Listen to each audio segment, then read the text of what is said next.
Margaret and Seanad O'Donnell tá 8 media gut. Gurmaigad a Carly agus gurmaigad Iris a Vélin Boilum hen ma buhis agus ma Cogarges a holu the and Seanad Swannig and Bill Shaw Lagu os Argor a new Bill Harave Tawata agus Bill Well, Shalige differ Santasa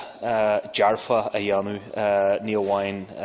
Fonya and Cashaw Ak Tammy Kinchia Foster Game Smuichi Echu Lig Charlie Echu Lig at Kailche Marial Nakrola hit the Ashna or file Eg Taku August Glanston and Bella Shaw say Golare. Carl, I just want to commend and echo the commendation for Senator Swannig for putting this bill before us today. It's an important piece of proposed legislation, and I agree with the leader of the Seanad, Senator Buttimer, that there will of course be opportunities for us to discuss and debate and tease out and even amend the legislation as hopefully it progresses through the Oireachtas. And I think there will be opportunities to talk about that, Keith, and certainly from our perspective, there are aspects around the 5 years sentencing that we can amend, given all of the reasons that Senator Buttimer rightly laid out. I wanted to use my short time, Carlac, just to reflect on the broader sentiment of the issue and the life-saving equipment. Just sitting here, and I hadn't really thought about it before I came in, but just sitting here, I'm sure the family won't mind because they had to undertake a long-standing campaign in my own home city of Belfast, the family of Joby Murphy. I was the Lord Mayor of Belfast at the time when Joby Murphy, tragically on his way home from a concert in the Odyssey Arena, fell from the Lagan Weir and drowned in the River Lagan. Joby's family, his father in particular, Joby himself, campaigned extensively in the city. Joby was missing for what felt like, I have to say, months, given the agonising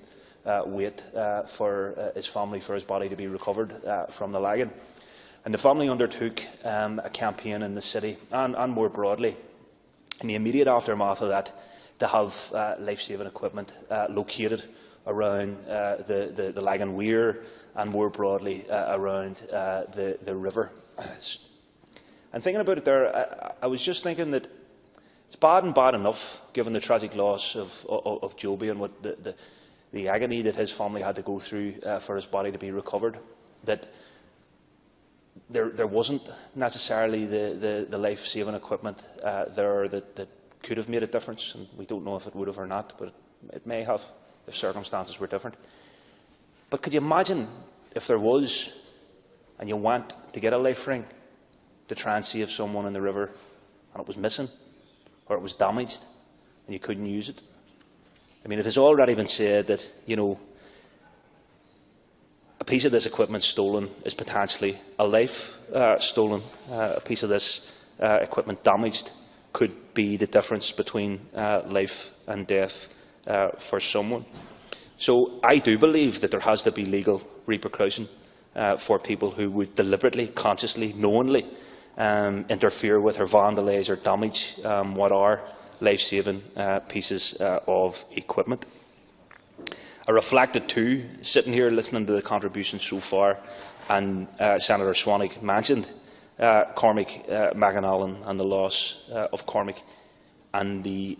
absolutely sterling work undertaken by his family within the GAA, but not just within the GAA, within Irish society more generally, to ensure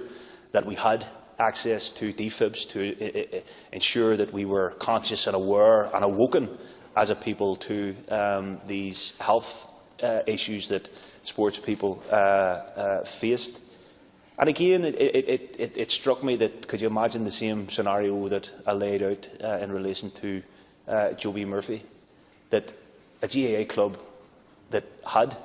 a defib and somebody went to get it and it had been smashed up or it had been stolen? I mean, you can only imagine the horror, and it really is. It's just depraved to think that someone would consciously and knowingly do that. So again, I do think there is a merit in ensuring that there is legal repercussions for anyone who would deliberately seek out to do that. I want to pay tribute and join with colleagues who have paid tribute to our emergency services and the volunteers in communities who undertake extensive training in community organisations, sports clubs, and any number of organisations to ensure that the necessary training and awareness that other colleagues have referred to prevails and is fully and broadly understood right across Irish society, because these pieces of equipment have made a difference and can in the future make a difference, but we need to ensure that they are there, that they are protected, and yes, we educate, and yes, we inform, and yes, we raise awareness amongst our people about their importance. But when people knowingly have that information and then go out and deliberately